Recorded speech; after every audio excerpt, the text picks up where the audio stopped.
আউযুবিল্লাহি মিন জালিমিন ইগুর ইমান রইছে নি আপনারা মতামত কররা আমারে কও আমি তকি পাঞ্জাবির বিরুদ্ধে মাতিয়ার আমি তকি পাঞ্জাবির বিরুদ্ধে মাতিয়ার না আমি তার হাইসলতর বিরুদ্ধে মাতিয়ার আমি মূল্যায়নতর বিরুদ্ধে মাতিয়ার না তার হাইসলতর বিরুদ্ধে মাতিয়ার হে ইসলাম ব্যবহার করে আমারে কয় তোর বাপর দল ফাঁস হয়ে যাব ওগুটাই মনে কয় ও ওটা কিছু কিছু ওটা কিছু নাস্তিক হলে ওগুটাই মনে কয় তার মা বিয়া দিছেন আমারে কয় ওগুটাই মানে তোর বাপর দল ফাঁস হইব আমার বাপর দল ফাঁস হওয়া লাগতো না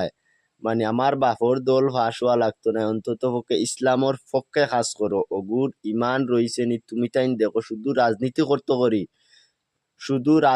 করতে করি আর মানে সংসদ দায়িত্ব করি সামান্য লুবর কারণে হে যা মাত মাতিছে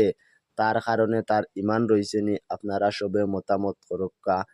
ভিডিওটা দেখুক। বাংলাদেশ থেকে আমরা গেলাম, সব দল, সব হুজুরেরা,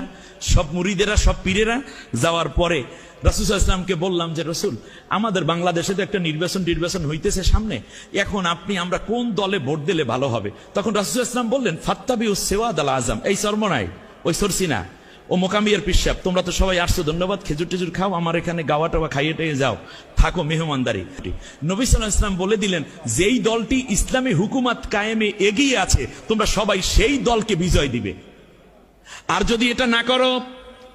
তাহলে মনে রাখবা তুমি জাহান্নামে যাবে। একদিকে আল্লাহর কথা আর একদিকে নবীর কথা,